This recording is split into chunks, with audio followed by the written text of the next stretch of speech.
బీరకాయ పొట్టు మనం ఇప్పుడు బీరకాయ పొట్టు పచ్చడి చేసే విధానం చూద్దాము.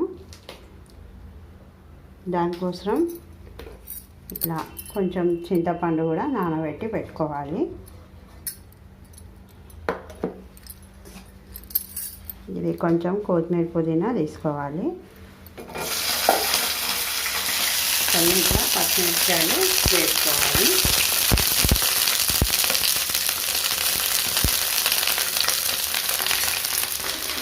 కొంచెం పల్లీలు నువ్వులు వేసుకోవాలి మన టేస్ట్ అనుసారంగా.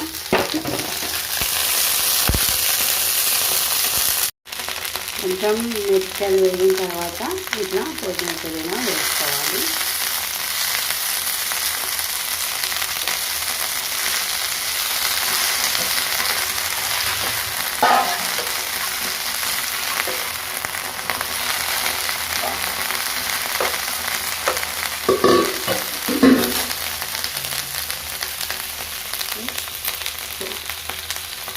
ఇప్పుడు బీరకాయ పొట్టు కూడా వేసుకోవాలి.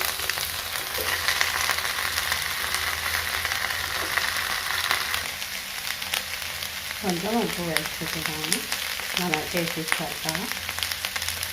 కొంచెం పసుపు, కొంచెం మూత పెట్టి పెట్టుకుంటే ఇది మంచిగా మగ్గిపోతుంది.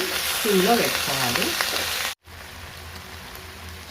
చూస్తున్నారు కదా, సిమ్లో 5 మినిట్స్ పెడితే మంచిగా అన్నీ మగ్గిపోయినాయి. ఇట్లా ఉప్పు కూడా వేసాం కదా, మంచిగా మగ్గిపోయినాయి. ఇందులో చాలా ఫైబర్ ఉంటుంది. ఇది లివర్కు చాలా మంచిది. ఇందులో విటమిన్ ఏ ఉంటుంది, సి ఉంటుంది. హెల్త్కి కూడా చాలా మంచిది.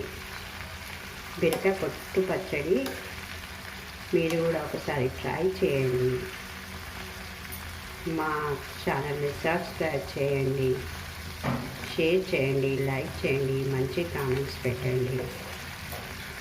దీన్ని ఇప్పుడు మంచిగా మనము గ్రైండ్ చేసుకోవాలి.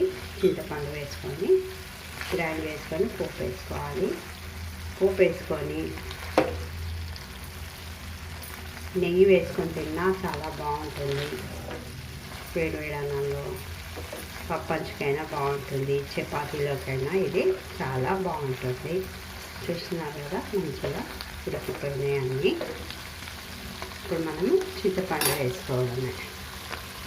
చింతపండు ఇందులో వేయకుండా పర్లేదు, ఆ పైన వేసుకోవచ్చు.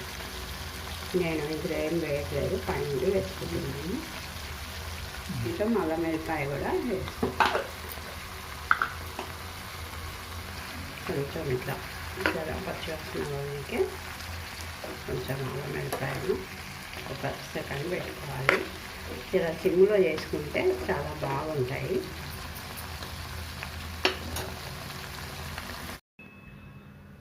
కొంచెం చల్లారిన తర్వాత మంచిగా గ్రైండ్ చేసుకోవాలి. ఇందులో వాటర్ వేసి గ్రైండ్ చేయకూడదు, అట్లానే మంచిగా గ్రైండ్ చేసుకోవాలి.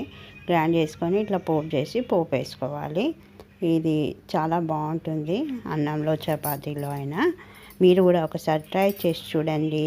మళ్ళీ ఒకసారి thanks for watching. Thank you friends.